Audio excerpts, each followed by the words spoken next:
At this point, we are being joined here in the studio by Mr. Ben Agunloye, who is a public affairs analyst, a friend of the station, and a regular here on the program. Now, as we proceed, we'll be taking a look at the headlines and then having these very robust conversations with Mr. Ben in the studio. A very good morning to you, sir. Good morning. Thank you so much for finding the time to come around. You're welcome. I will say it's been a minute. Sure. Well, first things first, the president is far away in Japan, and yesterday at the TCAD 9 summit, we saw that the president is eyeing a $1 billion investment, a foreign direct investment into the country.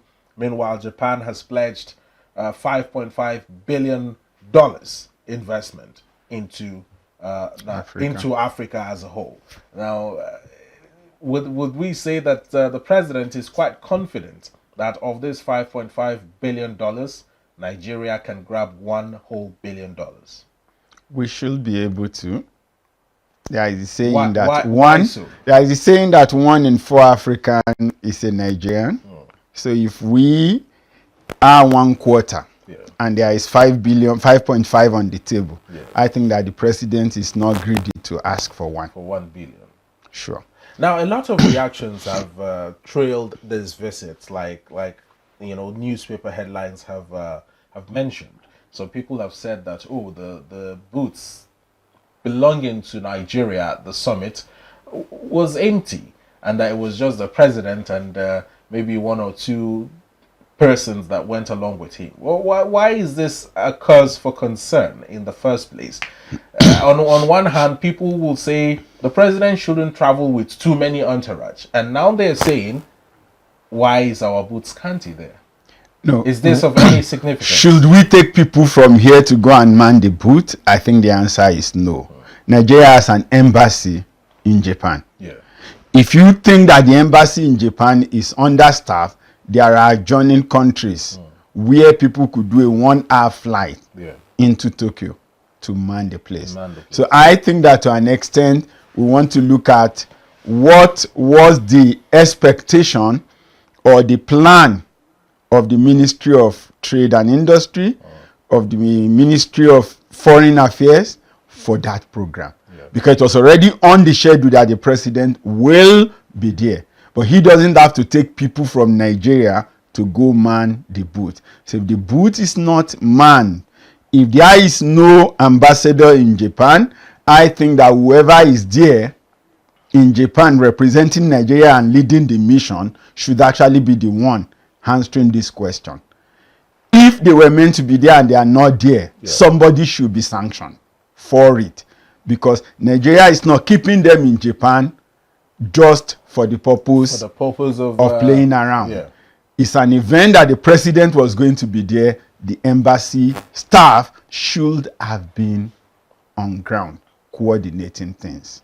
Now let's talk about this recent move made by the president there, where he also raised the issues of the root causes of insecurity in Nigeria. On one hand, while we look at this summit as an opportunity for economic growth for Nigeria, is there any possibility of some sort of security intervention to curb the insecurity that we have been battling with in the country ever since? Well, if there is anything we could say about Japan, you know that Japan, since after the Second World War, does not get involved in any global struggle directly. But of course, they did support the Gulf War with so much money. So Japan is an environment where there is stability. It's a nation that has shied away from war for some time. But it's a nation also that believes that peace building is important. So raising security concern in an environment where the Japan government is definitely a positive vibe. You may not get them to come directly. They may not get involved physically, but financially and morally, you expect that Japan will get involved. So I think it's a good place to pitch such a statement. But Mr. Ben, your answer to this particular question seems rather a little bit too diplomatic, almost as if you are practicing what you just explained that Japan is practicing, not being directly involved. Yeah. However, why will the president raise such an issue in a place where he's not certain that the country hosting these African nations would be willing to interfere or dip their hands in their pocket to support Nigeria security-wise to curb some of these challenges that we are facing?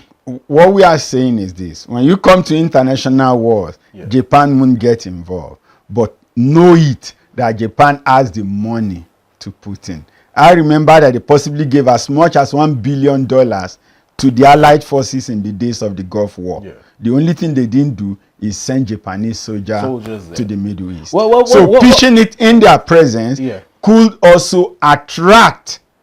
That's the way I see some that. sort of funding Some now. sort of funding. If you are concerned about Africa, there is insecurity across the space. So whether by technology aid or by funding, if you actually want to grow a relationship with Africa, you need to be concerned about the security in Africa. You may not put your boots on ground, you also have got to be involved with the situation. Yeah. And of course, shying away from it will also have been not speaking the whole truth by the president. Security is a major concern in Nigeria and in several parts of Africa.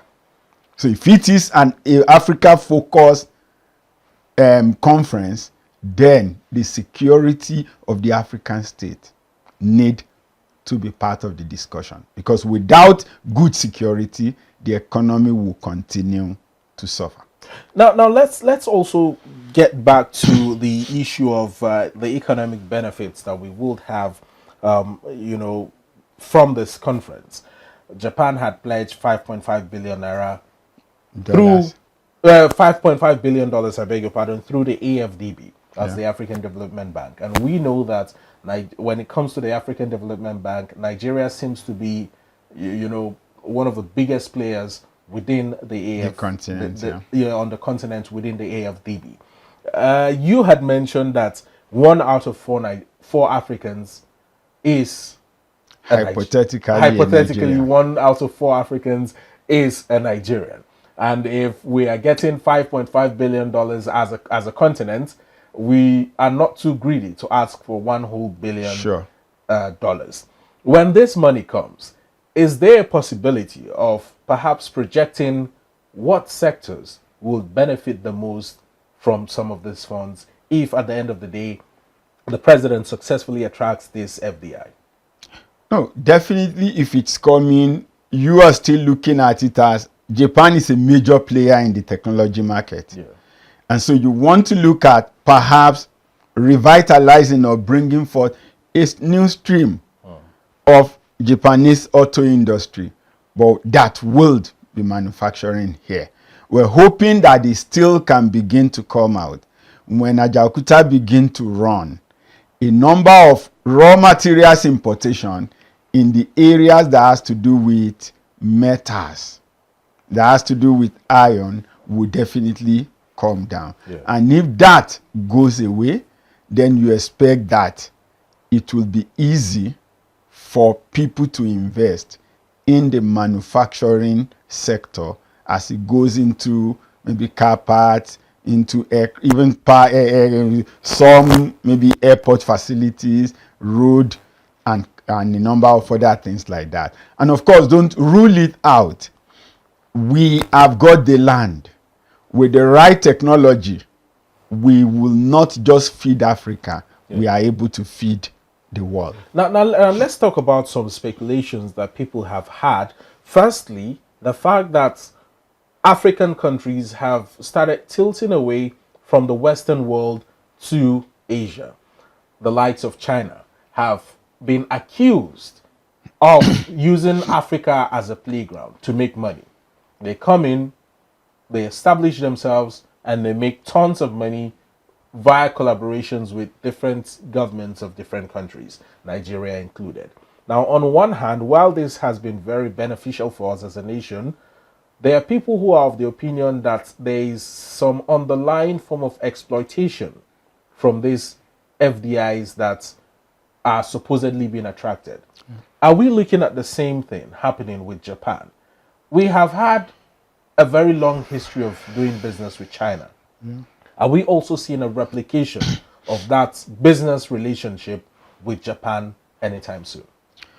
You see, when you come to the relationships, in the days of the Cold War, I would always ask people, where was the Cold War fought?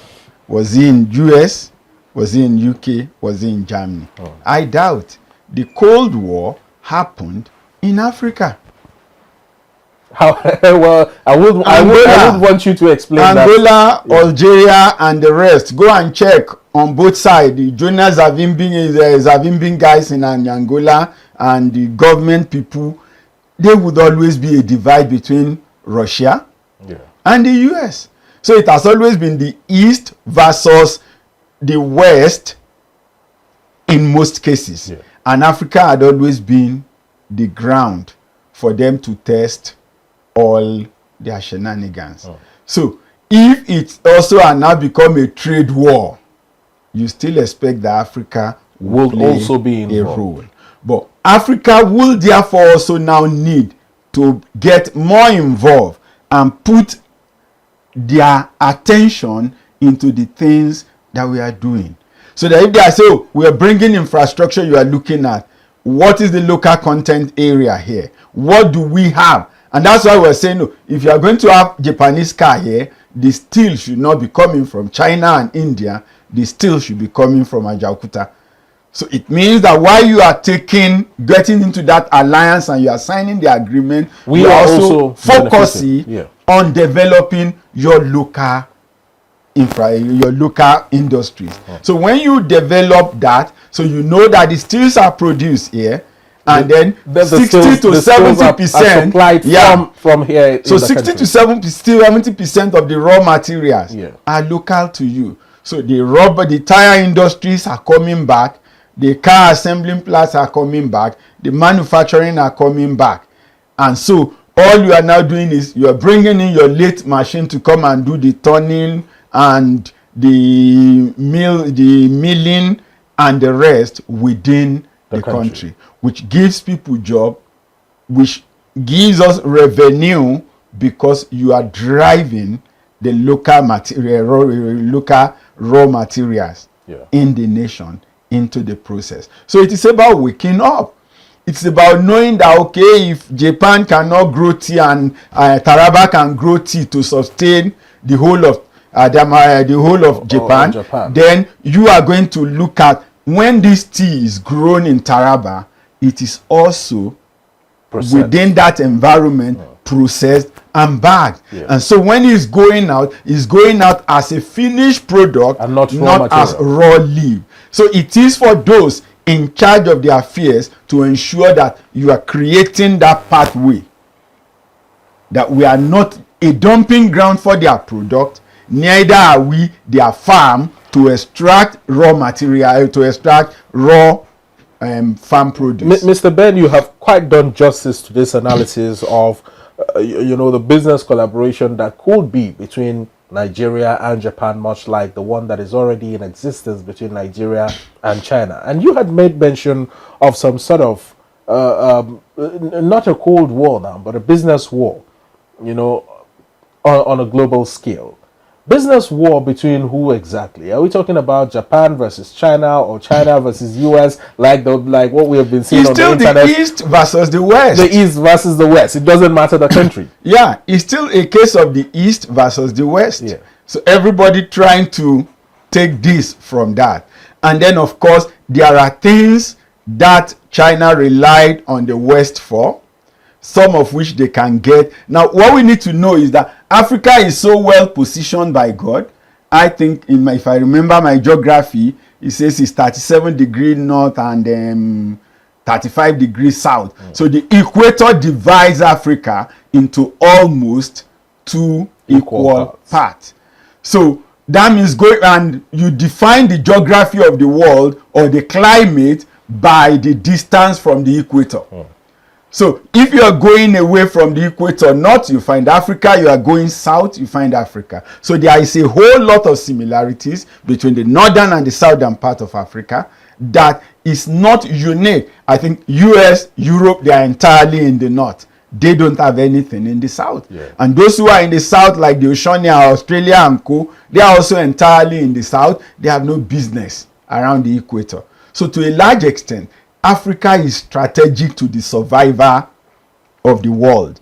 And that's why sometimes some of those who are in the north, who have been well advanced, are afraid that if you allow Africa to run on their own and do a lot of things right, they will be in trouble. And that's the issue. So basically, therefore, we should take that advantage that we are the beautiful bride of the whole and world. everything, And everyone around the world is dependent on us. Of course, it's dependent on us. So we need to ensure that importance, Yeah. and then drive it. Now, one major cause of this lack of self-awareness on the part of the African continent, many people believe, is what the pre-colonial and even the colonial eras have done to the psyche of Africans. Many African countries, if not all African countries, have been colonized. Now, people have attributed that lack of confidence, that lack of self-awareness to some of these dark history days that the continent has been through. Should we, at this point, put all of this behind us and ensure that we fully stand on both feet as what we are, truly the giants? I'm not talking about Nigeria now. I'm talking about the continent as a whole. You have quite laid out a very beautiful point, talking about everybody being dependent on us, but it appears that we don't know how much value we hold to the world. Yeah, the things are straightforward. I don't think we should blame the colonial masters. But a lot of people have been doing that. We should no longer blame them, because when they came, they saw us the way they are. They saw how they can take advantage, but they did not deprive us education. They did not deprive us from maturing and growing ourselves. Yeah. To a large extent, I would even say they did not destroy our culture and tradition. Yes, some came with Christianity and allow it to thrive, but you won't find anywhere in Nigeria where they say, oh, the British government brought their army and said you can no longer do your masquerade, you can no longer do this, you can no longer do that. Yeah. You cannot have, no, they never did that. So we can't be blaming them for our destruction. Yeah. Neocolonialism was a bigger trouble to us than the colonialism era itself. In Nigeria, the colonial masters left since 1960. Yeah. They handed over to people who were Nigerians. And so between then and now, there should have been a lot of difference. So we should no longer. But unfortunately for us, we became confused. And that's my thinking.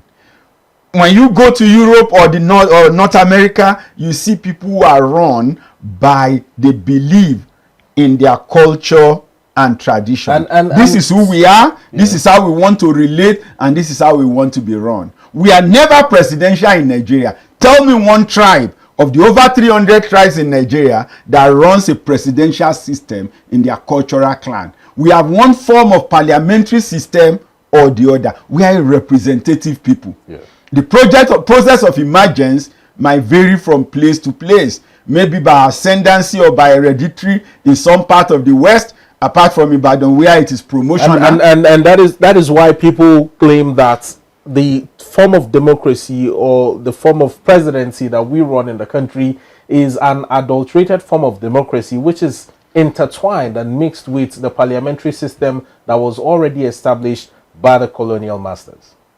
Yeah, it's not that the colonial master established anything. In my opinion, they saw us the way we are and then adapted to it and try to bring in their own form of finesse to what we have. At independence or at republic, we could then say, okay, we want to go back to our own system the way we are. But no, we have the Zikist movement who were in a hurry to pursue an American dream that does not connect to us in any way. Yeah. You won't find a king in America. There are possibly no indigene, so the issue of citizenship, it seems to be forever settled. Yeah. But we adopted or we gravitate towards the American system. And I think it was my grandfather who would always tell me that the American system permits a lot of rascality. And there are a lot of Nigerians who are contained by the culture not to become rascals, who rather tilt towards the American rascality. That's so the campaign for the American system was not because they think it would work for us, but because those individuals knew that it will favor their rascality and their own selfish interest, and that's why they are there. That because if you go by the parliamentary system and you go by our culture, if you are not well behaved, the people will reject you and they will continue to reject you. But when you go the other way to the presidential system, even when the people does not want you and they reject you at the pool, they will make you minister representing them. So in a way, you have been forced on the people. That's right. And that's where we are. Well, Mr. Ben, before we move on to yet another issue where the federal government has raised an alarm on some particular aspects of our economy, let's take a look at a video of the booths at the summit in Japan, where Nigerians who were supposed to be there were reportedly missing. We'll just take a look at that in a moment. I'm not sure if that has an audio, but let's see what the video looks like. So this is the country stand where you have all the African countries at TCAD 9. You can see different countries, Cameroon showcasing itself. You can see Cameroon showcasing itself. You can see Togo, you can see Senegal. I've been going around, right? So Senegal, Sierra Leone, Republic. You can see all the booths are, you know. You can see Sierra Leone, and then you come to Equatorial Guinea, and then you come to the giant of Africa, and there's 0 people there, 0, not one, no, 0. But all the people that left Nigeria on your planes, not a single person is manning stand of the biggest country on the continent. Every other country is represented and our people manage their stand. Then you come to our own Nigerian stuff, and there's nobody. Everybody does stop coming here asking, not a single person managing the stand. Very, very disappointing as usual. Very, very disappointing. Well, that, Mr. Ben, you've seen that for yourself. I mean, the conversation we were having earlier, and you raised the question as to whether or not there were people saddled with the responsibility of representing Nigeria at that summit within, the booting section. Boots, yeah. What do you make of this before we wrap up on this conversation? Like I said clearly, you do not, I would have been angry if the president took a number of people from Nigeria to go and man the booth in Japan. Yeah. So, and if the booth is not manned, it is not about the president and his entourage. It is about the embassy in Japan. That should be sanctioned. Because somebody definitely made that booking. So whoever made the booking, whoever made the arrangement and did not know that the place had to be manned, ordinarily even people that will man the place ought to have been trained what to engage with. Now take note that the president's focus is on the government of Japan. Yeah. So it's out for government to government interaction. Yeah. But where you now look at is, where is the Nigerian Chamber of Commerce? Where is their relation, Nigerian-Japan business community? Those would have been the ones who deals with business to business, who should have ensured that that place is properly manned. But like I said, there should still be question. Rather than the government defending anything, it is to look into it. Who is responsible to have ensured that this is done, that it is not done? If he is in the embassy in Japan, bring him back to Abuja for trial. And let him come and answer question why such a lapse will be there. We shouldn't blame everything 100% on the president all of the time. Well, Mr. Ben has done quite good justice to this. It's concerning the TCAD 9 summit that's currently on the way in Japan, with the president of the country, President Bola Ahmed Tinubu, alongside other African leaders in attendance. Now, we hear that the president is demanding 2 permanent UN Security Council seats for Africa, and hopefully Nigeria would be one of the 2 permanent UN Security Council seats in the president's demand. The president is also eyeing a whooping $1 billion FDI from the summit, and Japan has pledged a $5.5 billion US dollars investment via the AFDB into Africa, of which, according to Mr. Ben, Nigeria isn't so greedy as to demand for $1 billion out of that particular fund. Well, moving on to food security and the food situation in the country. The federal government is raising an alarm on food importation in Nigeria in what it has described as an unsustainable burden. Now, this is as food importation has hit $10 billion yearly in the country. Mr. Ben, in as much as for business owners, the idea that a yearly importation of $10 billion in the industry sounds good, sounds like good money for business owners. For the ordinary Nigerian, in terms of food security, in terms of purchasing power, what does it mean for us? Definitely, it's a disaster. Because I would always go around it. The first thing we need to know is that the basic food that we eat are things that our land can support. You come, usually I will tell anybody, number 1 on Nigeria food list is beans, followed by maize, followed by cassava. And you are not even rice is number 4. It's not. See, I tell people the truth. Ask how many people who have eat gari or eba. Yes. And you will realize that more people deal with that on daily basis with cassava than with rice. That's true. Then when you come to maize, it comes from pap, come from popcorn, come from this, come from that. Now it's turned into bolus. So a lot happens with maize. And then you come to beans, akara, moi moi, beans itself, beans with rice, a lot of other things. But those 4, including rice, the top 4, and then number 5, wheat, are things that our land can support. More than 20 states in the nation can grow these items. Confidently.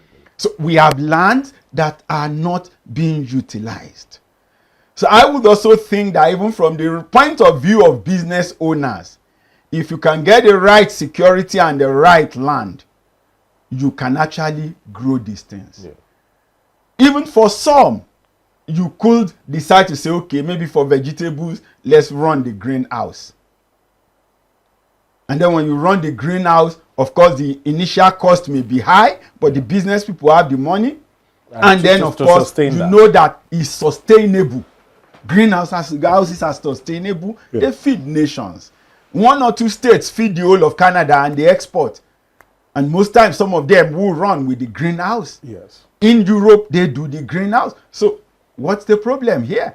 If you say there is insecurity not to have a wide expanse of land, then let's have greenhouse in places that we can control and monitor.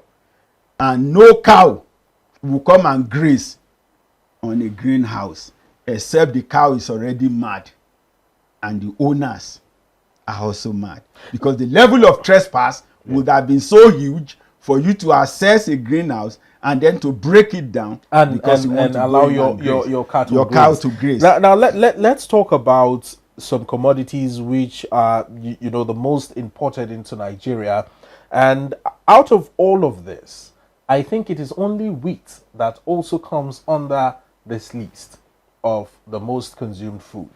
You had mentioned beans, you had mentioned maize, you had mentioned cassava, and then lastly rice, which you were reluctant to even place on the list. Now, rice is the number 1 most imported food commodity in Nigeria, followed by sugar, wheat flour, fish, and milk.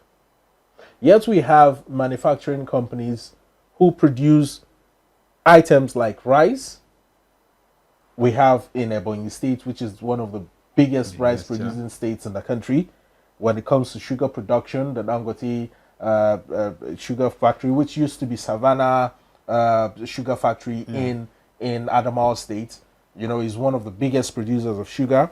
We have wheat flour, and then fish. Fish farming in Nigeria is big business. That's why I said. And of course, milk as well. We So don't have please, business can we with take these things? If the cows we have are not doing the right milk, let's look for variety that can do the milk. Let's ranch them and produce the milk. But our land can support livestock farming, no doubt about that. If you see it as a business and you run it as a business, you could go into milk production. Netherlands is doing a whole lot of that. So if we don't have cows that we think are good at milk production, the Ministry of Livestock should look at what to do with that. Sugarcane will grow in almost every part of Nigeria, from the coast to the savannah. The same thing goes, for instance, for palm oil. You also need to look at palm oil. Is seldom mentioned, but in a lot of supermarkets that you visit, the palm oil there are imported into the country. Now, this is an item that can grow right from the coast till you get to Zaria. That belt down. So more than 20 states in Nigeria can comfortably support palm oil, palm tree. Now, palm oil has been more expensive than petrol since about 2009. A liter of palm oil had always cost more than a liter of petrol. And we have it in abundance. And we have the land and the opportunity to produce it in abundance. But the palm fruit sometimes is wasting away in some bush somewhere.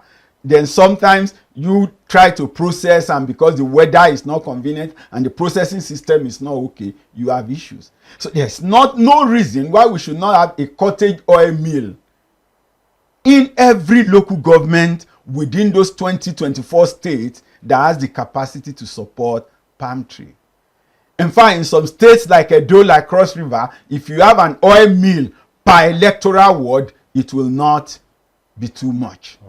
Because the capacity is there in those axes. But if the federal government is raising an alarm over this, Mr. Ben, I believe the most commonsensical question should be, why are stringent actions not being taken to curtail some of this importation? It's one thing to stop importation of these food items. It's another thing to create an enabling environment for businesses to thrive, for people to be attracted enough to, you know, the agricultural sector to engage in some of these things like the rice farming, sugar cane farming, and then of course production, wheat farming, fishery, and cattle rearing or livestock rearing.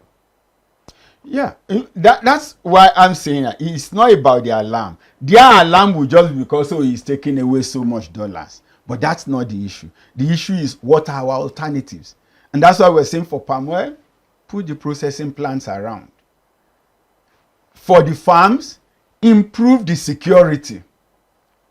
If you improve security, there will be more farms. Because we keep saying, we are importing food, and you go and check around, you see people who have mechanized farm or large farms in Kwara, in Osun, selling this, putting these farms up for sale.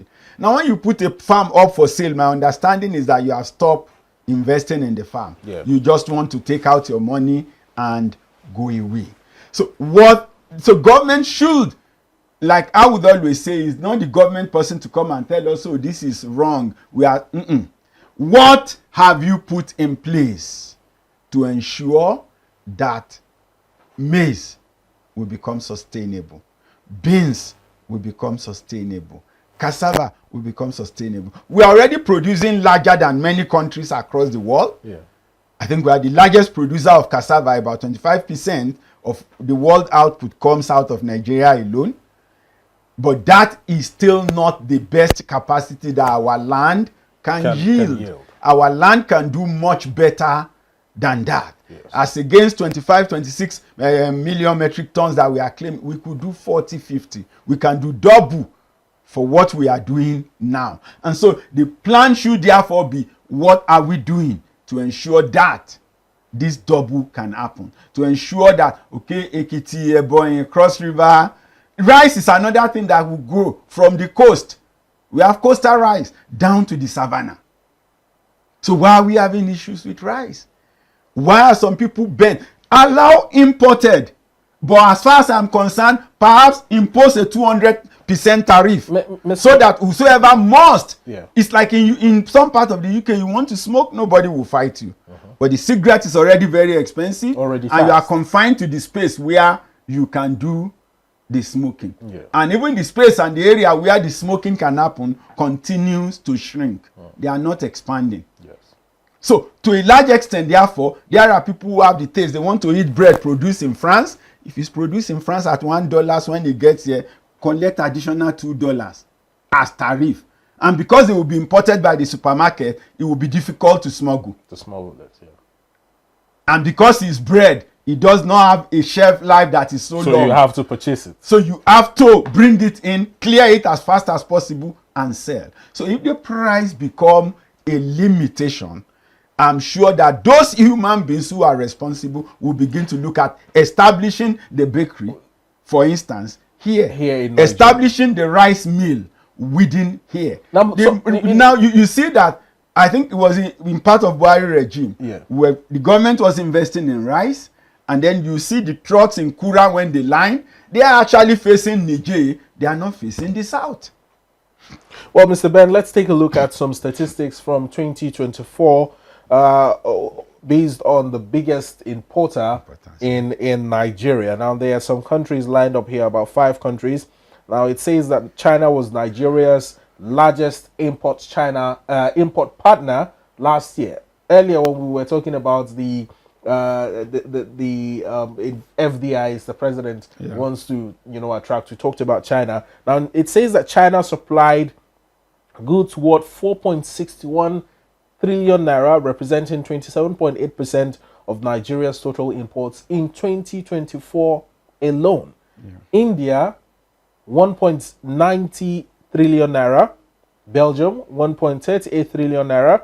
United States, 1.05 trillion naira. And France, 601 billion naira. Are these figures disturbing?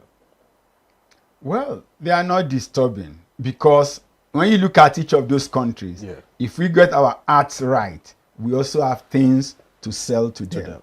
Belgium is respected for chocolate. They cannot grow cocoa. We grow cocoa. So if we are trading partner with them at the realm of cocoa and coffee, we would have still been able to have a net positive balance. So it's not about, you cannot live in isolation, but you need to look at those nations. What are the things you have that they don't have? And then what do you sell to them? In China, they now have some mills that are cassava based. We have the land to grow cassava. And I think in some states you have some farms now that are owned by maybe Chinese partnership, where when the cassava is harvested directly, they are not consumed within the locality. So basically, the figures for me are not disturbing. What will be disturbing is the opportunity lost. Now, talking about trade balance, which is one of the major issues that you had raised, in as much as all combined together in 2024, the total value of imports was around 40.97 billion US dollars. Nigeria exported 52.36 billion around 52.36 billion US dollars worth of goods to other countries. Now, if you look at the ratio, over 50 billion US dollars in exportation as compared to a little over 40 billion US dollars in importation. Are we doing well? Well, we are improving, but that's not where we should be. We have the population, we have the land mass, we have the resources on the surface, the vegetation, we have the resources under in mineral resources. So basically, I think we should be doing much better than that. I tell people, if the only thing Gombe State decide to sell is onions, Yes. Gombe should be able to get market across the world for its onions to the extent that as a state, they would have a surplus trade balance before you talk of any other commodity. Yeah. A state like Benue should possibly be doing so well with their orange and mango. But I'm sure if you check the resources, the result coming out of that state, you won't find those two items that nobody struggle to grow. That's just everywhere. So what we're saying in essence is we need to monitor better what we have and what we are doing with them. And then we can now, because when you say the trade surplus, remove the oil, and then you will realize that not much leverage has been done in several other sectors.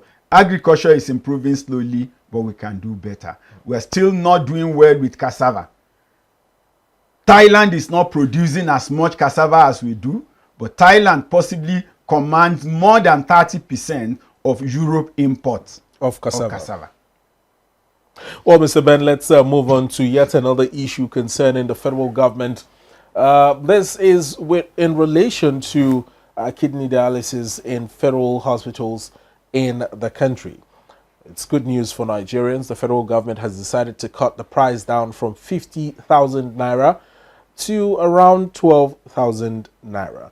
Now, this is a development that has been welcomed by all and sundry. Should we give kudos to the government? Price cut is great. Yeah. But how about the access?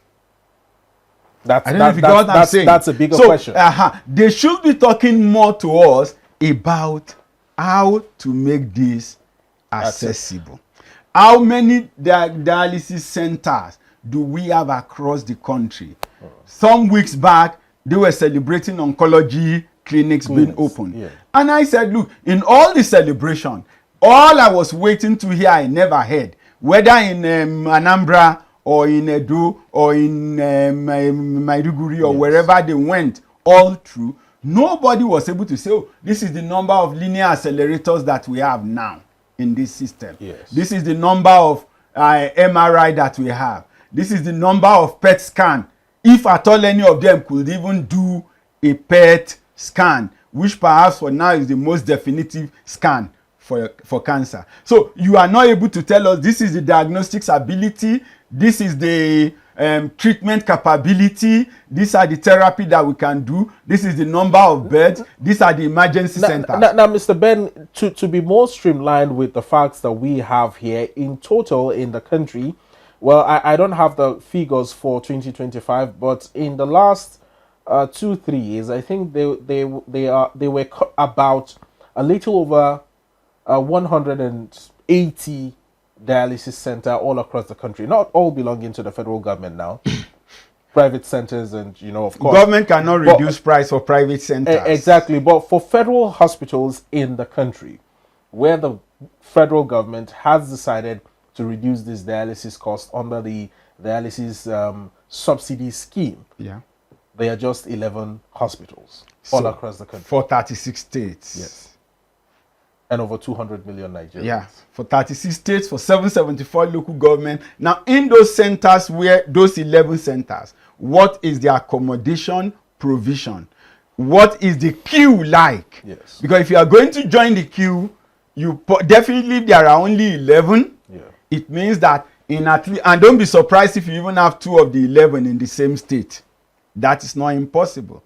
But at least in 25 states, you need to travel out of your state to get dialysis done. And when you do that traveling and you join the queue, how about accommodation? How about transportation? So that's why we say, yes, it is good to talk about these things, but there should be access. I've been to a primary health care at 1 a.m. before, and I came in with a patient that was already passing out. I was left to carry her alone. Only for them, after even struggling to get her in, to tell me that they do not have a nebulizer to attend to her. A nebulizer at a federal hospital. At the primary health care. A primary health care center. It's one of the FCT primary health care. So they refer I should go to the general hospital. Yeah. Now here we are, not one person in that clinic assisted in getting her back into the car. Now that is, you could call that a referral.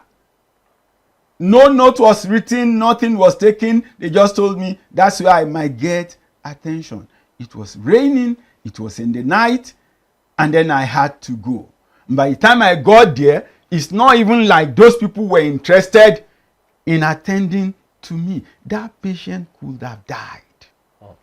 So the health sector, we need to look at what accessibility. It's important. Defining things should be important. If I get a patient to an hospital, the hospital should have some form of transportation to take responsibility. Even if transporting the patient to another hospital. Even if you are passing back the charges. Yes. But you would have been able to handle this fellow more professionally than an individual. Any individual who has not been trained. Because you may not even know where to touch that patient. Your touching, your handling of the patient can even complicate the matter. Now, Mr. Ben, before we carry on with this conversation, for the sake of our viewers, I would want to list out a couple of dialysis centers in the country where you can have access to this procedures under the kidney dialysis subsidy scheme. Now, FMC Ebutemeta Lagos, FMC Jabi Abuja, UCH Ibadan, FMC Owerri, UMTH Maiduguri, FMC Abeokuta, Luth Lagos, FMC Azare, UBTH Benin, and UCTH in Calabar. It appears that it's even about 10, not up out to, of which 2 are located in Lagos. In Lagos. So it means that you have only 9 states where this access can happen. And so in the remaining 28 states, you have to necessarily travel but while to another state to access. While we also point out the shortfalls or the shortages of these dialysis centers, with an ever-increasing rise in the number of patients and the number of cases of kidney failure in the country. In earnest, what could be done in ensuring that more dialysis centers are set up? What could be done in ensuring that more specialists are hired? Our healthcare system is already strained. Yet we have this issue, but the federal government is trying to salvage it by reducing the cost of these procedures at the centers designated for them. It's good to reduce the cost at the centers designated, but like I said, there is the need for more centers. And that is, of course, at the level of the government, for the government to ensure that it is done. When you come to professionals being overstressed, there is no sector apart from the civil service possibly, where you will say that the professionals in Nigeria are not overstressed. The police is undermanned. Civil defense is undermanned. The army is undermanned. Same goes for all the other forces. The same thing goes for teachers. We don't have sufficient teachers. I keep telling people, if 23,000 schools are writing WAEC, ask me how many libraries do we have and stuff like that. So basically, we need to ensure that there is more training. One of the ways to cut gaps when it comes to professionals is to ensure that you facilitate unhindered training. Continue to train people. Even if you think you are getting more than you need, continue to train them. Today, Israel is saying, we are calling out 60,000 reserve. That means ordinarily they've been trained to be soldiers, but they are not presently working as soldiers. So you are calling 60,000 reserve. I'm sure they didn't start training the 60,000 yesterday. No. So we need to also increase our training capacity, human capacity development at all levels. Because people say, doctors, it's not only doctors that are running. Truck drivers are also leaving for Canada and Australia. Cleaners are leaving for Asian countries. Because there is a high demand. Because there is a high demand and there is the dollar pay. So to a large extent, at every sector whoever is involved with capacity development should ensure that efforts are on ground to keep developing more. All right, Mr. Ben, we'll take a quick break. When we come back, we hope to continue the conversation from a different angle. Now, this is focusing on federal government housing estate in Nasarawa State, which we hear has been rotting away since its inauguration over 4 years ago. Let's take a quick break. When we come back, we hope to open up the floor once again for conversation here on the program. Do well to stay with us. You're welcome back to Morning Express. Now, let's continue the conversation, the program here with a different focus. Before we have Mr. Ben react to this disturbing development, let's take a look at the Leadership newspaper and look at the headline story to give us a better informed information about the conversation underway. Now, on the front page of the Leadership, federal government housing estates rot away in Nasarawa 4 years after inauguration. Now, picture of prominence there captures abandoned buildings or abandoned housing units of the federal government estate in Lafia, Nasarawa State. This is the focus or focal point of conversation here, Mr. Ben.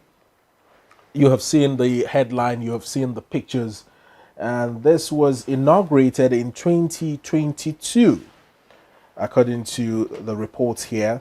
Long before the Renewed Hope Housing Estates, also kicked off in Nasarawa State alongside, other states of the country. What could be the cause of this delay and lack of completion of these such projects, particularly mirroring it down to Nasarawa State? Well, the question will be, housing development should be a function of need.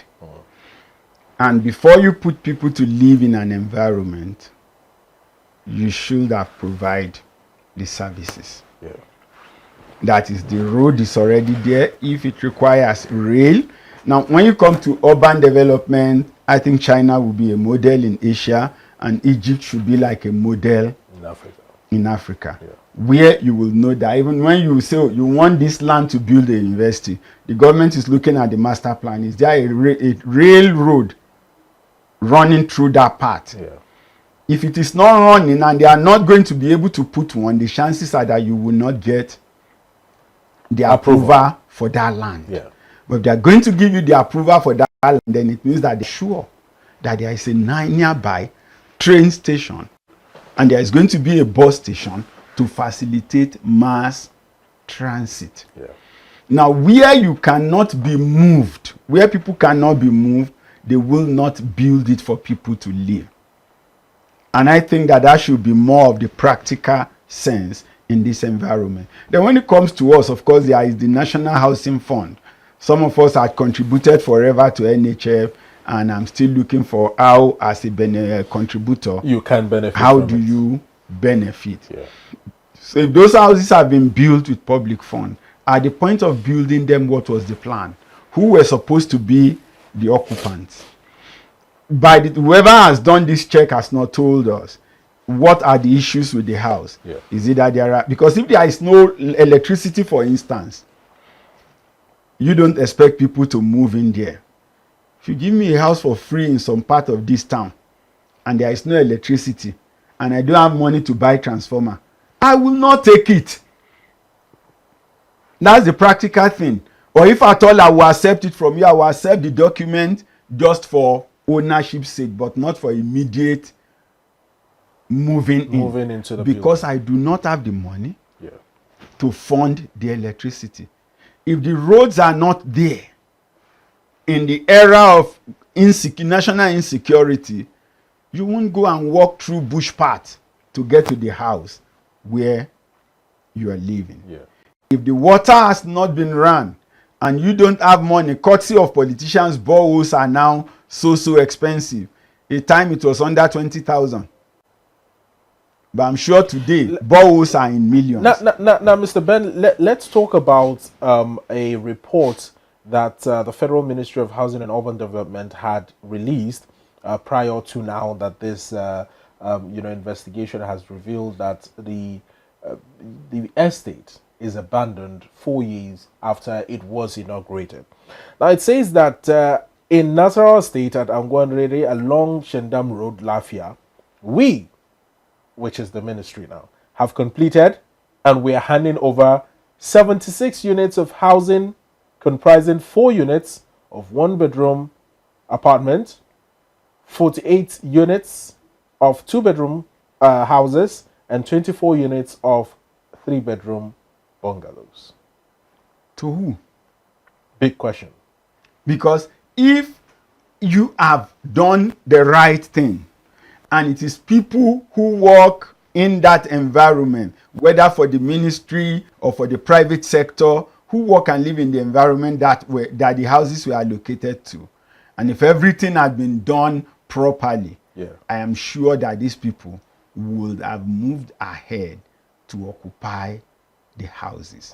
But where it has been allocated to ghosts who possibly did not pay with their own money, who saw it as political favors, and then they are looking for people who pay ₦1 million to rent it. To rent it. And they didn't get such, then it will be there. In FCT, there are also houses and estates that are abandoned after completion, that are even private.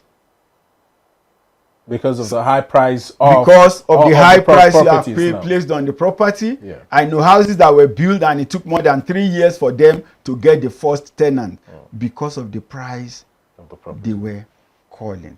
So what we need to ask is, was this thing done with the expected occupants in mind?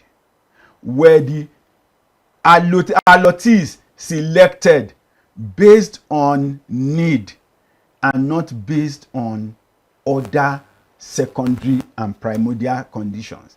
I think I was reading a memo of one of the former Northern State governors, Hassan Katsina, if I can remember clearly, who said, look, they were allocating government land and he applied.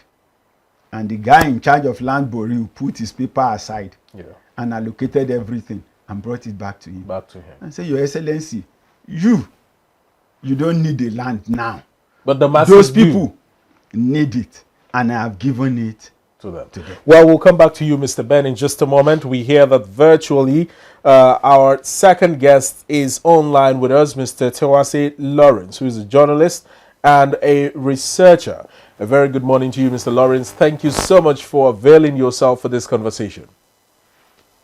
Yeah, very many thanks to you, and very many thanks to our audience for tuning in to watch us live.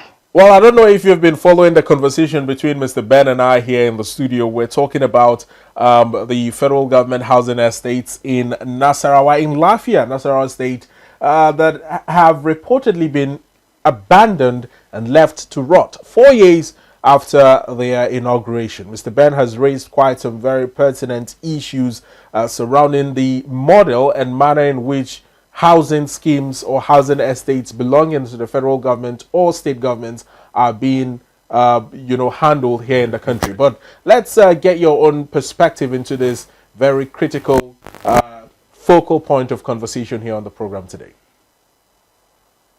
Okay, very many thanks for that question.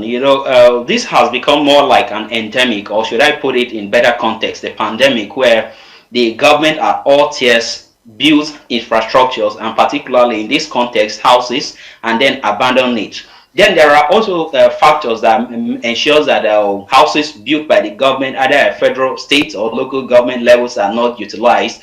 First off, the cost of affording these houses is beyond an average Nigerian right now. In a country where we're actually battling with fulfilling the mandate, the governance mandate of paying 70,000 minimum wage, how do you expect somebody to pay a house of 4 million naira, 2-bedroom flat in a very highbrow areas of the city? It's not possible. And one thing again is that these people working in the civil service barely have the time, barely have the skill set required for them to diversify their sources of income. And at this point, it becomes very difficult for them to afford such housing. And then the government, even though I believe they must have been aware of these challenges, that people are not able to afford the housing the houses they have been building. But then why do they keep on doing that? Why do they keep on building houses that an average Nigerians can afford? Okay, comparatively, and let's look into the statistics.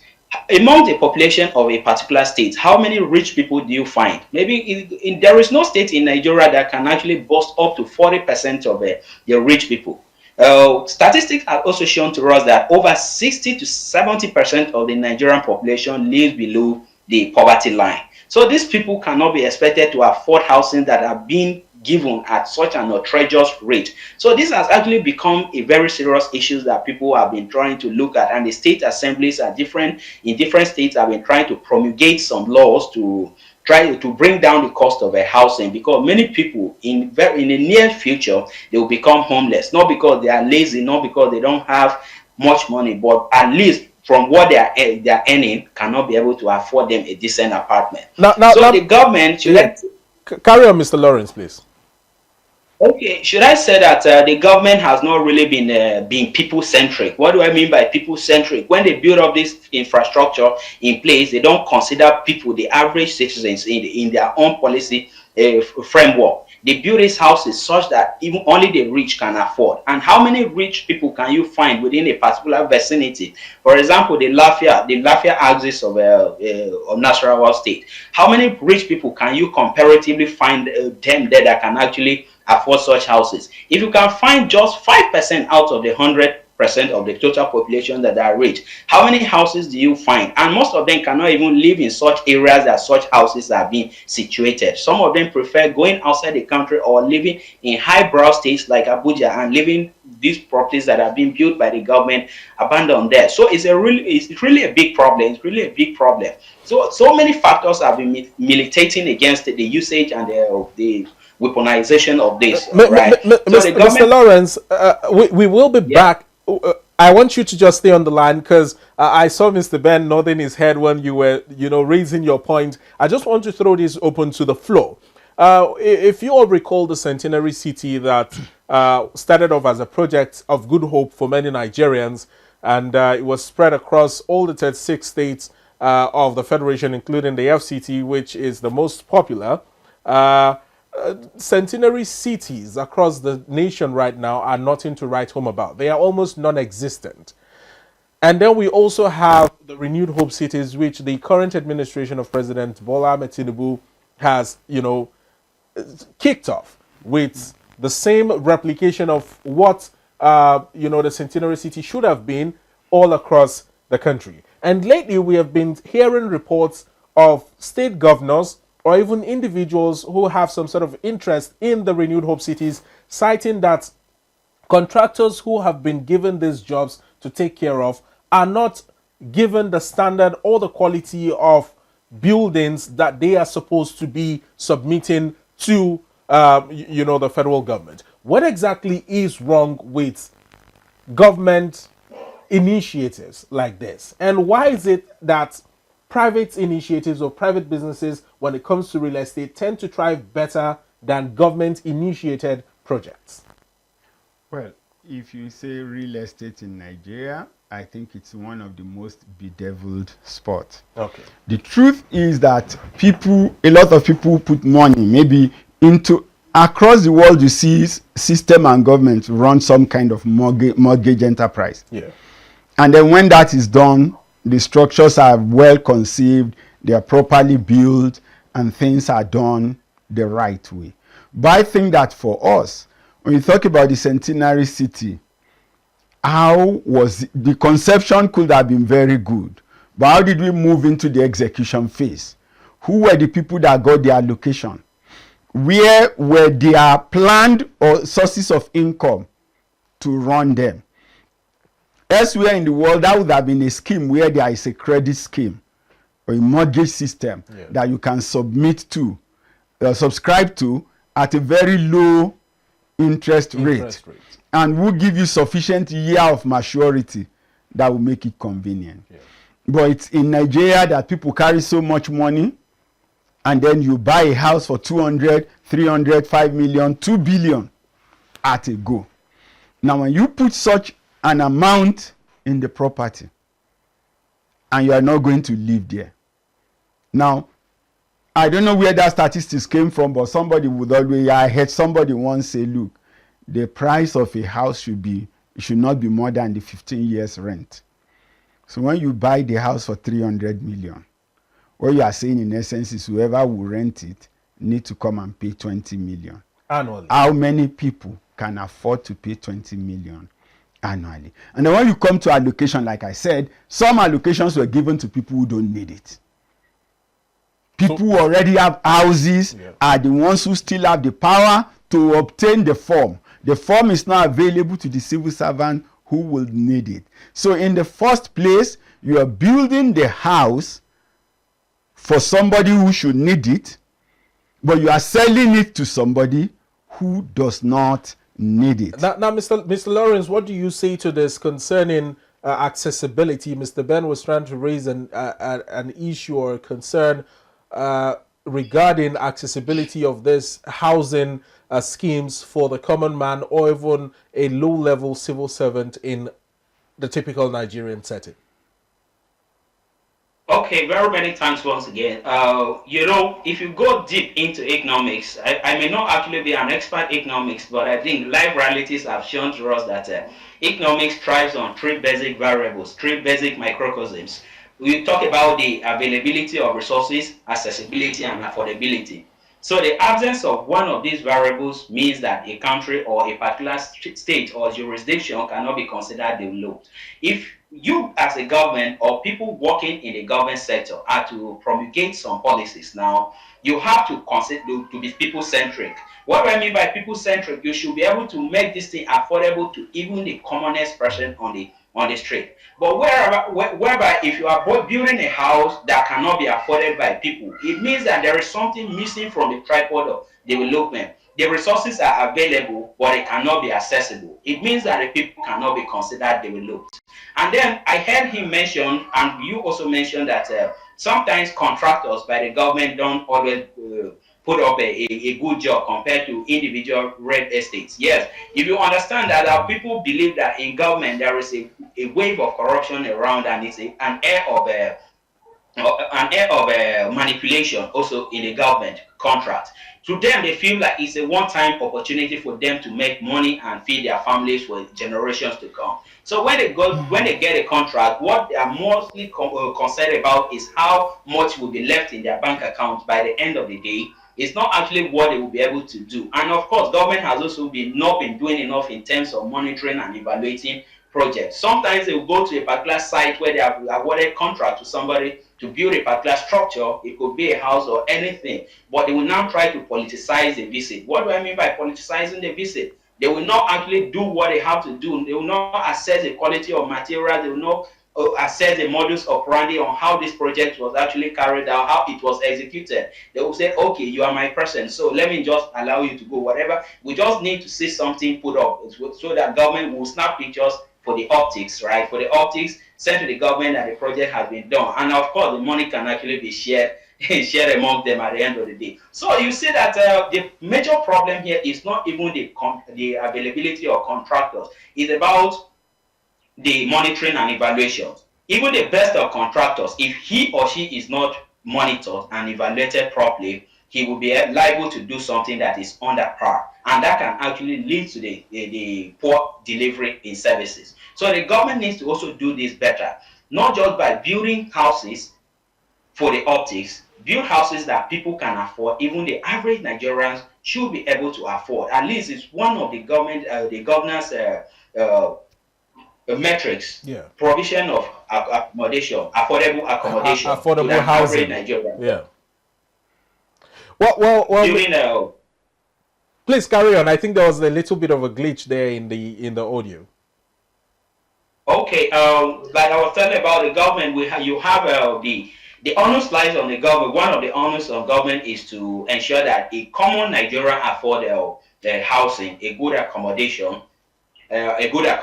But whereas the government is building houses that cannot be afforded by the same people whom you promise to provide affordable accommodation, it means that something is wrong. Something is definitely wrong. It's not about building mega buildings. It's not about putting structures that will be very beautiful, but nobody will be staying there.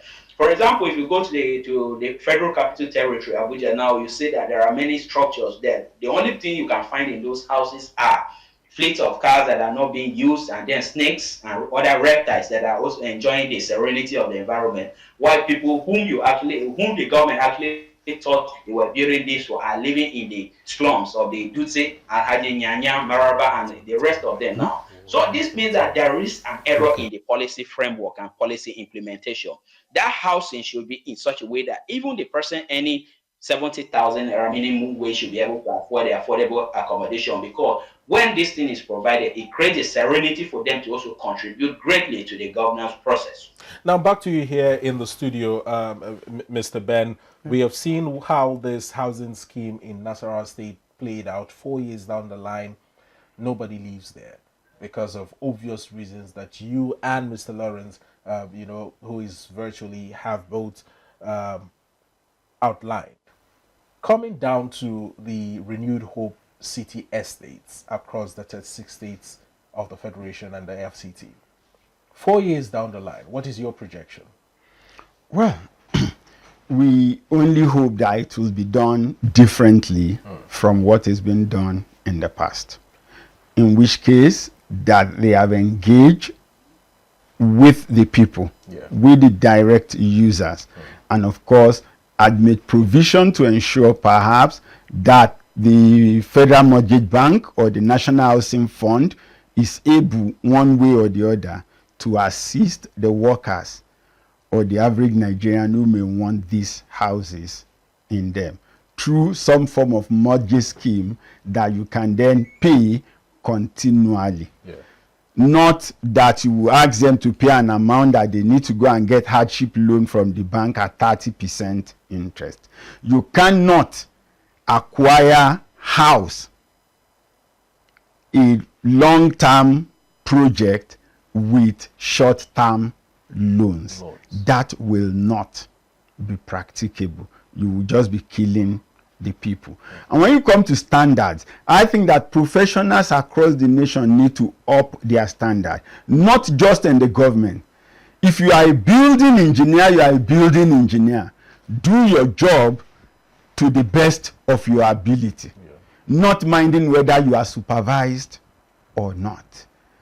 Because sometimes we are quick to say it's public. No, that estate that collapsed in Ikoyi and the investor died in it was not owned by the government.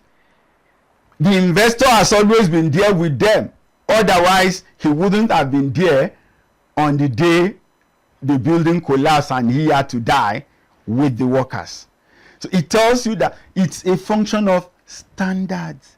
It's a function of individual values, not just the government. A lot of people want you to believe most times that no, it's because it's government and that's why it's not properly done. Well. We've seen churches collapse. We've seen private houses collapse. We've seen drainages done by individuals collapsing in their own houses, not lasting a single raining season. So to a large extent, we need to call ourselves to standards.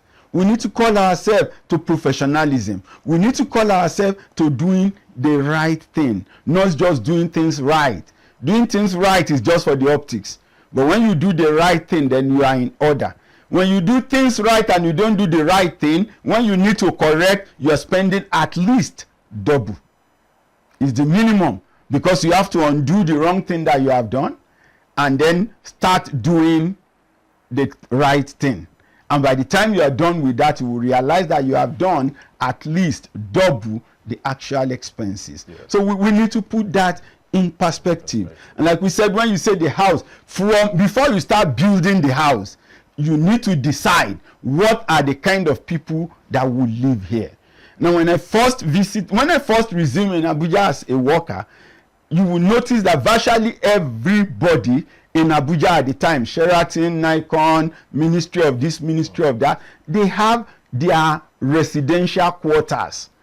And so buses can move people from the residential quarter, we say in Gariki Area 3, in Gariki Area 2, in Area 7, straight to their office. And you will see that those houses that are nearby are occupied by people in the same ministry. So in those days, therefore, you didn't need bus stops, for instance, because nobody really goes to the bus stop. The taxis run around the houses beeping their horn in case anybody wants to go anywhere. You take a drop and it was cheap. Yeah. But today, those luxuries are gone.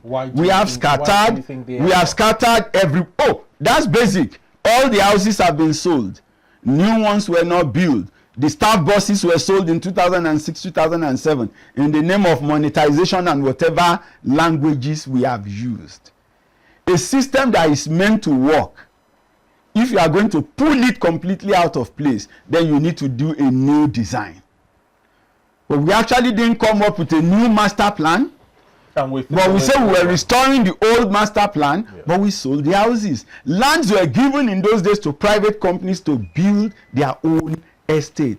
So whether you are Julius Berger or you are or whatever name your company is called, as long as you have a pool of staff, you have a space allocated where you build and you set up your private quarters, your staff lives there. And then the extension was over time to have a post-service housing schemes, so that while you are working and you are living in official quarter or in your company quarter, when you are beginning to plan your retirement, you are looking at settling in the post-service housing scheme. So when we have not put the infrastructure, you have not put the resources or the things that will make life, the amenities that is required to survive in those houses there, and then you say you have built the house, people won't go there. It's just like building a market in my village and call it a market because you have built it. People won't go there because there's no need for it there, because they don't need it there. They are already okay with what they are doing. And if they need a new market, there is a way it opens. It's a junction. You bring your things, I bring my things. He brings his plantain, you bring your garlic, he brings his tomato pepper, and over time that thing develops. And then we saw the need to build market shops, and then they begin to build it. You need to create car park, you need to create loading bay, and they create it. But that you will build it and then you want the people to come there. No, because they are not guaranteed customers. So in planning, you need to know, who is this house meant for? Where is the person going to work? Where will he be doing his shopping? So if you are building 70, 80 houses, then you need to have a shopping mall. You need to possibly even have a primary health care. You tell me how they will assess health care. You need to have a security post. You possibly need a worship center. Those things should have been inbuilt. Those things should have been inbuilt at the planning stage. But if you say I should go and live there, then I'm going, so you give me a house here in Gusape, then my children are going to school in Nyanya. I'm going to work in Kubwa.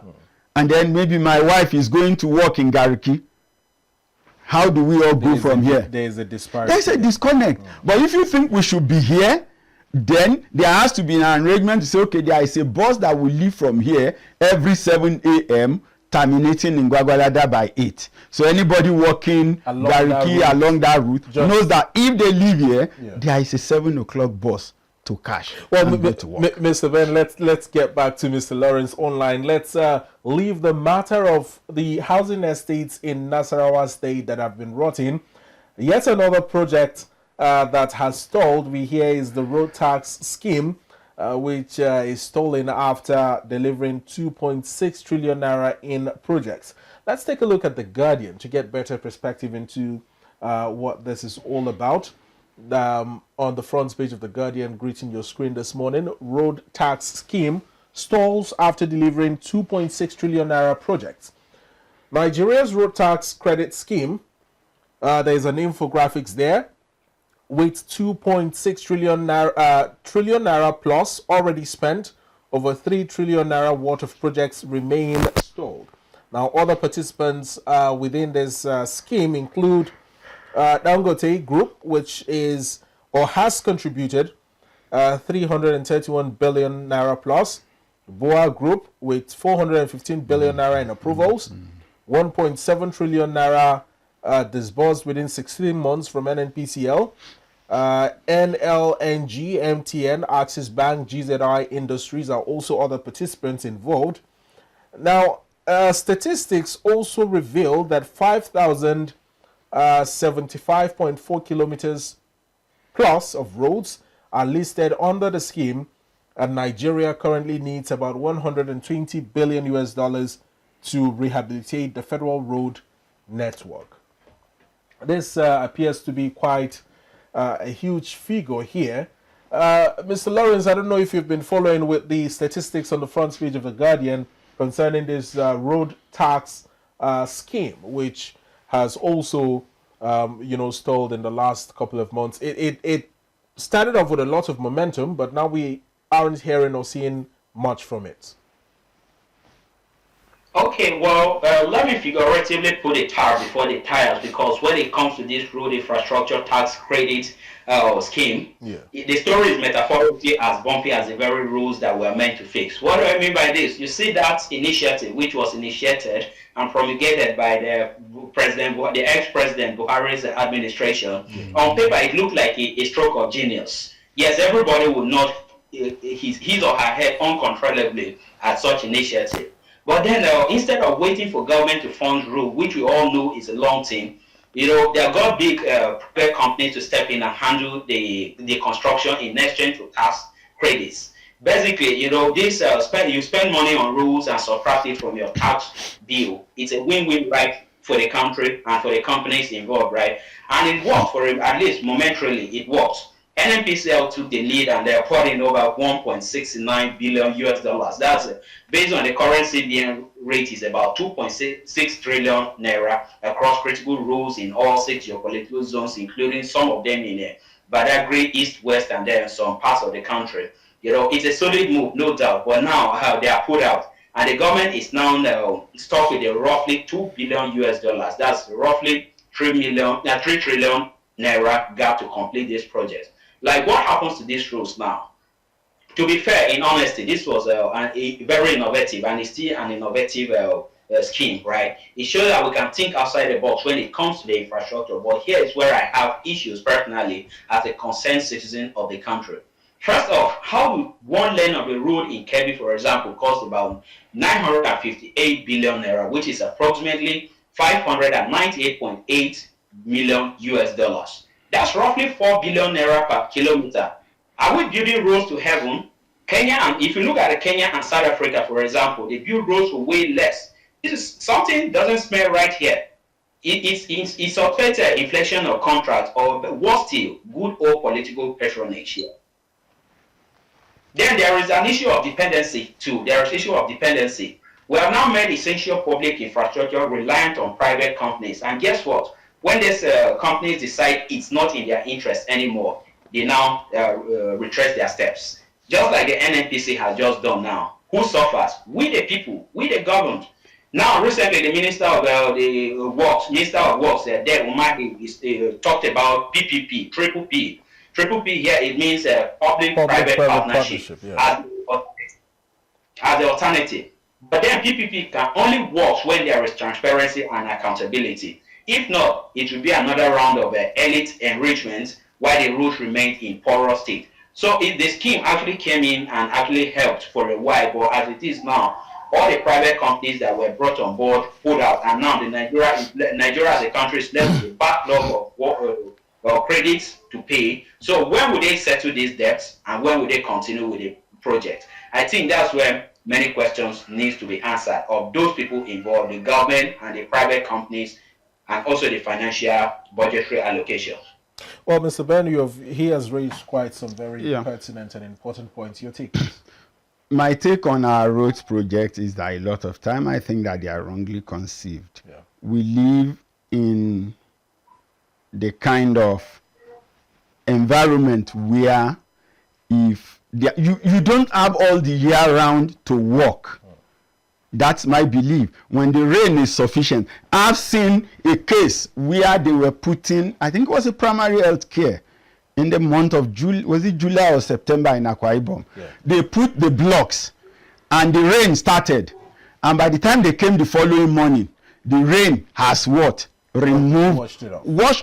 All the blocks are back on the floor because everything had been washed off. So I think that designing road contracts for 36, 60, 8 years in Nigeria is actually a fraud. Yeah.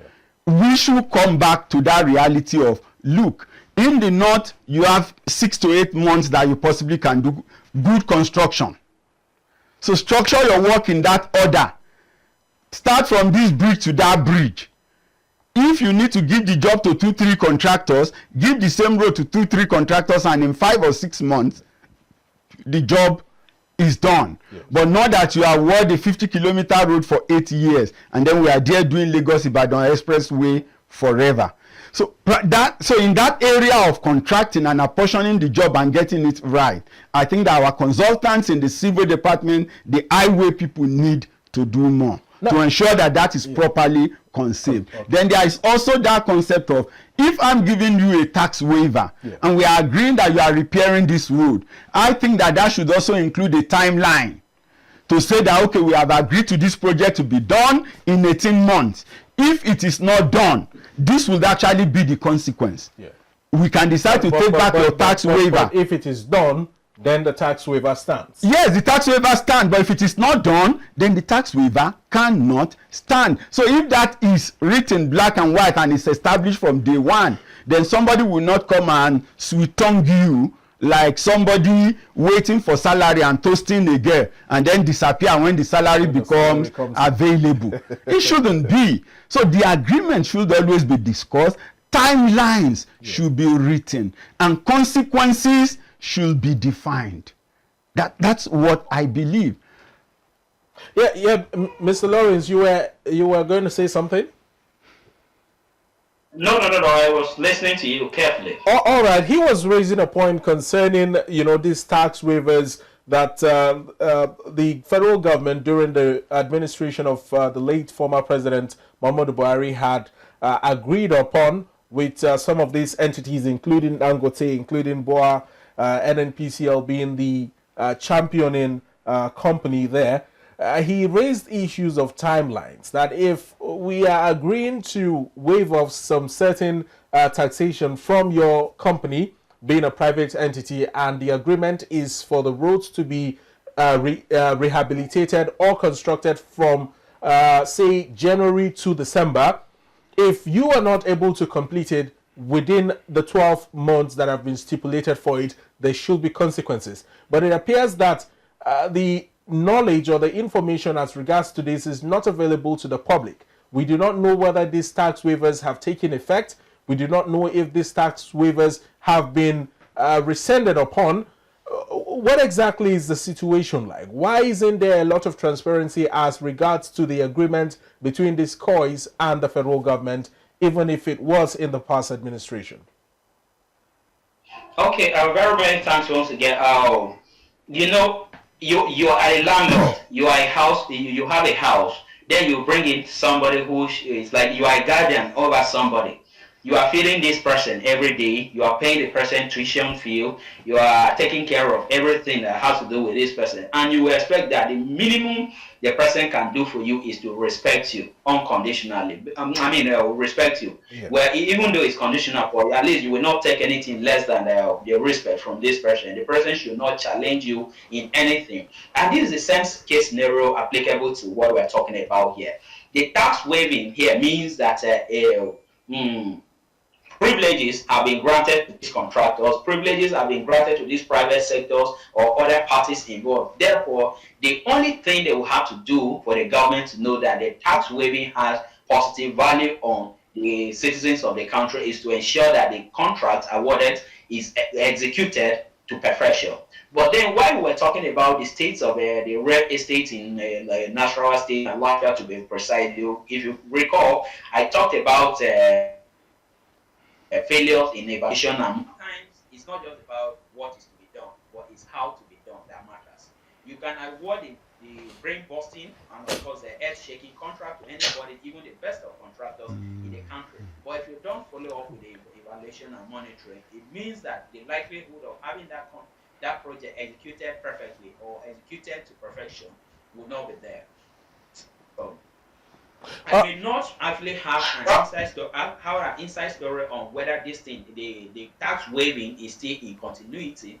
But then I feel that it has not been followed up properly. The projects that were asked to be done has not been followed up properly. That's why there appears to be there appears to be a decay or the failure in the implementation, or maybe the condition of the project that were actually taxed to be implemented. And because if they did, trust me, today we wouldn't be where we are today in terms of infrastructural development. They didn't follow up. There was no form of monitoring or evaluation. Of course, if there was any, maybe the evaluation was politicized, just like I mentioned earlier, where pictures are being snapped for the optics, but then the real impact is not felt by the people resident within those communities, or even the people who award those contracts. Now we have about a little over 10 minutes to wrap up the conversation here on the program. Let's move on to yet another conversation, Mr. Ben. I will come back to you in just a moment. Now this is concerning anger that has been spread all over the country, particularly from the African Democratic Congress, which is blowing hot over a supposed planned pay rise for political office holders in the country. We'll take a look at 3 newspapers this morning, just their headline stories to establish the foundation for this last leg of conversation here. Let's take a look at the Daily Times newspaper first, closely followed by the Vanguard and, of course, the Daily Independent. Now, on the front page of the Daily Times, ADC rejects hike in salaries of political office holders, says Nigerians need pay rise. Now, this is continued on news page 10 of the Daily Times newspaper. Very quickly, let's move on to the Vanguard. Mixed reactions here on the front page of the Vanguard. Anger over planned pay rise for political office holders. Straplines say salary hike for politicians provocative, says ACF spokesman. Suspend increment for now, ADC tells federal government. It is wicked and selfish, Northern can insists. Timing is wrong, says ex-Nasima boss Agunloye. Proposal insensitive to suffering of Nigerians, PDP, NNPP and Okorie have said, while the CUPP has also chipped in its voice, saying that it is a misplacement of priority. Now, lastly, on the Daily Independent, let's still get better or more reports as regards to the comments trailing this new development in the country. Suspend planned pay raise for political office holders, ADC says. As the party also mentions, it is an affront against struggling Nigerians. It appears that a lot of people have been angered by this, Mr. Ben. Well, I will take it this way. Yeah. For all the people talking, those among them who are politicians, yes, in Obasanjo regime, when the revenue allocation was not reviewed, yes, but they did adjustment to salaries of legislators and executives, did Atiku reject it at that time? But now there is a rejection from him. Now, this is where I need us to go. Yeah. Perhaps I'm even sensing that the government of the day is not interested in the review, and then blow out the proportion of increasing their own salary to shut it down. Yeah. We are long overdue for a review of revenue allocation. The structure that we have now between the state, the local government and the federal government is not what we have in 1999. So if we have not done a thorough review between then and now, but especially Mr. Ben, an upward or a downward review? A review of the revenue allocation. Leave the salaries of political office holders first. Yeah. We actually need to review what the state earn, what the local government should earn, what the federal government will earn. Yeah. Because the truth is, at some point today we expect primary school to be under local government. All schools are on holiday now. The rain is heavy. We thank God there has not been flood in FCT, but FCT primary school children are still in school. Why? Because their teachers were out of school for so long because they had issues with the area councils. So we need revenue allocation adjustment. We need a review. You might need to bring down maybe some for federal government and increase more for local government. In my opinion, the structure of sharing should change. Then as for political office holders, we need to begin to look at them also from the realm of how we look at civil servants.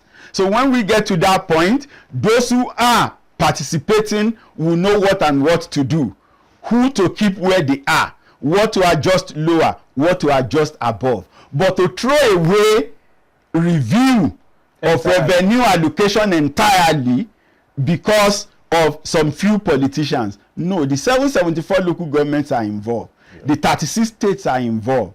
And so I think that the revenues distribution system is up for a thorough review. And not just the payment. Not so because the man announced a thorough review, but maybe for whatever reason, perhaps he doesn't want it done. Yeah. And then he told us we need to review salaries of political office holders, knowing fully well that people will attack that. You know, sometimes there is what you call, do we call it enlightened self-interest now? You don't want to do a job. Then your mom is send you to do something, you don't want to do it. You pass through a route that you think your father or somebody more superior will see you and say go back, and then you won't do it. Yeah. And you won't explain that you were actually going to run an errand. When the case comes, you say I was going, but daddy said I should go back. I was sent back home. Daddy said I should go back. So for me, I'm seeing it as it might even just be a decoy not to do what should be done. Well, these are speculations. We do not have the facts. We are not certain that this is a decoy. We are not fact that it's a decoy, but what I'm saying is that appears more like a distraction. The real issue is that we need to review our revenue allocation formula, especially between the federal, the state, and the local government. Well, Mr. Ben here has quite laid out very strong points. It's concerning an important and pertinent review of our FAC or revenue allocation between the federal, the state, and the local government areas, all local governments in the country. And this is also off the back of the administrative and financial autonomy granted to local government areas in the country, all 774 local government councils. Mr. Lawrence, if you're still on the line with us, quite a number of individuals have expressed dismay over this new purported increase in the pay of political office holders. Something that Mr. Ben's opinion is that it might have been a decoy from the actual issue of averting a review of allocation to states. What is your own take and what is your own position on this particular matter?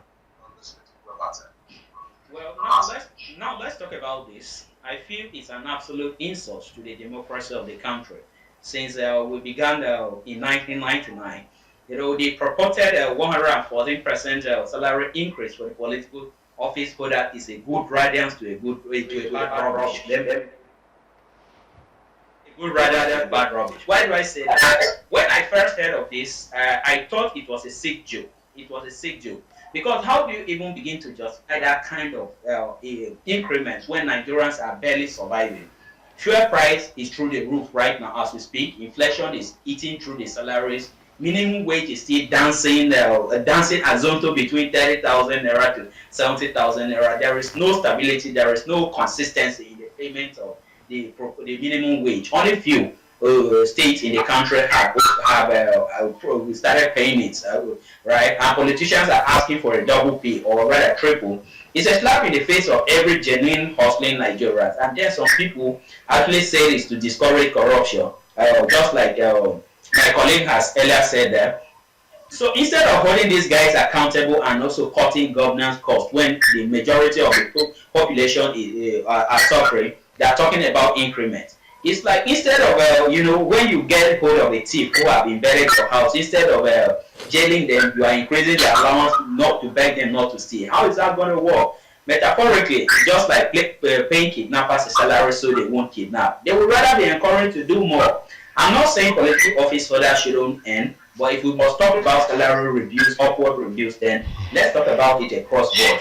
Let's start with the civil service. Let's start to talk about the nurses. Let's talk about the teachers, the police, journalists, cleaners, and whoever is involved in the civil service delivery. The people these are the people holding the country together with a duct tape. not a political elite flying private jets and also living in mansions built off their allowances from taxes paid by the ordinary citizens. So if they have come up with a transparent framework like a phased reviews linked to performance along with raises for workers across all sectors, then maybe the outrage we have experienced here would have been softer. But this is just the bad optics and also a contributing factor to bad governance. And the presidency's response to calling it fake news is another layer of confusion that I will point out here. One arm of the government says that we didn't approve. The other one is saying that we are increasing. Who is lying? Who is in charge?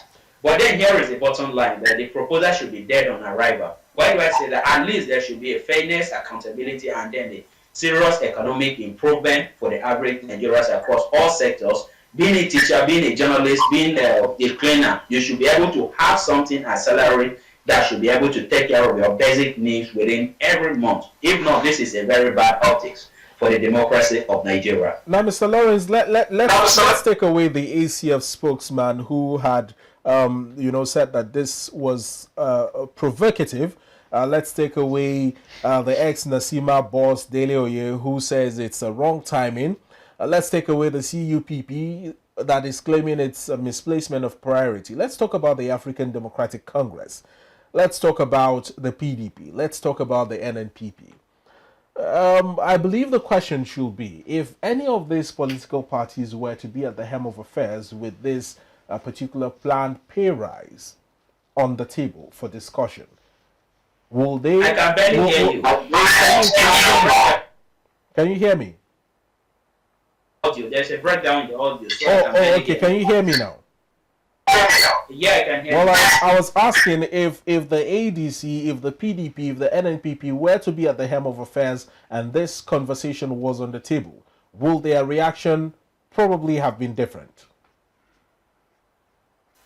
Okay, if I can get it right, there's a breakdown in the audio, so I got it very sporadically. Yeah. But if I can get you right, you are asking about the NNPP's reactions to this proposed inflation, right? Increment in the salaries of NNPP, PDP, and ADC. Well, it's very clear that every sane Nigerian should be able to get it from this point that, of course, the opposition parties will definitely condemn the policy. Even if it was a downward review, they would have still found a way to condemn it. So I wouldn't want to fault them outrightly, but if they are actually having a problem with this upward review in the context of development, then kudos to them, because everybody wants a country that is working, a country where an average Nigerian, a country where an average citizen is able to earn something commensurate with the level of effort they are expected to put into their respective offices to advance the cause, the economic, political, and social cause of the country. But if the upward review of politicians is not going to have an economic effect, then the ripple effect of this will mean that there will be more backlogs of loans that will be collected, because they will need more money to do some infrastructural upgrade. They will need more money to pay people's salaries. They will need more money to purchase some of these foreign-based products. They also need more money for bilateral connections and all of that. So for me, I understand their rage is from a political perspective, but I can never be sure if actually I'm right. Because if they are actually speaking to score some political points, where that's left for them. But if they actually condemning this from the position of development, then kudos to them, and I also share in their sentiments. So that's what I have to say there. All right, Mr. Terwase Lawrence, we must thank you so much for availing yourself for this conversation. It's been a very interesting one with you here on the program. We wish you the very best of the rest of your day.